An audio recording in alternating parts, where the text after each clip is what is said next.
अमरावती महानगरपालिका प्रभाग क्रमांक 9 अनुसूचित जातीमधून विक्की उर्फ विशाल मारोतराव वानखडे नामांकन भरण्याच्या शेवटच्या दिवशी मोठ्या जल्लोषात ढोल ताशेच्या गजरात समर्थकांसोबत नामांकन अर्ज दाखल केला। त्यावेळी घोषणांनी परिसर दणाणून गेला। त्यानंतर त्यांनी आमच्या प्रतिनिधीशी केलेली खास बातचीत भारत न्यूजवर।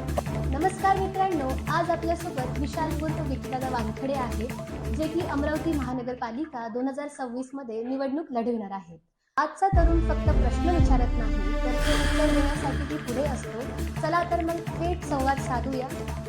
सर्वांना माझा नमस्कार आणि धन्यवाद गुंजन, तुझ्यामुळे आज मला थेट जनतेशी बोलण्याची संधी मिळाली। तर दादा, माझा पहिला प्रश्न, तुम्ही खूप दिवसापासून जनतेची सेवा करीत आहे आणि तुम्हाला राजकारणात येण्याचा म्हणजे तुमचा निर्णय का घेतला तुम्ही? अमरावती शहरात माझं राहणं आहे, इथेच मोठा झालो आणि इथेच शिकलो।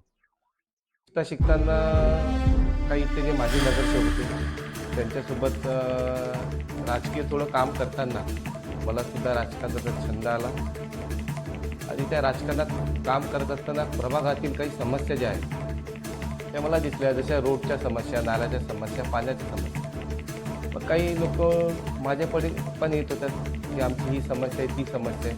मग ती समस्या घेऊन मी आमच्याकडचे जे नगरसेवक होते त्यांच्याकडे या समस्याचा पाठपुरावा करत होतो आणि त्या समस्यापैकी बऱ्याचशा समस्या मी त्यांच्याकडून सॉल्व्ह करून घेतल्या। त्याच्यामुळे मग मला राजकारणात उतरण्याचा छंद आला।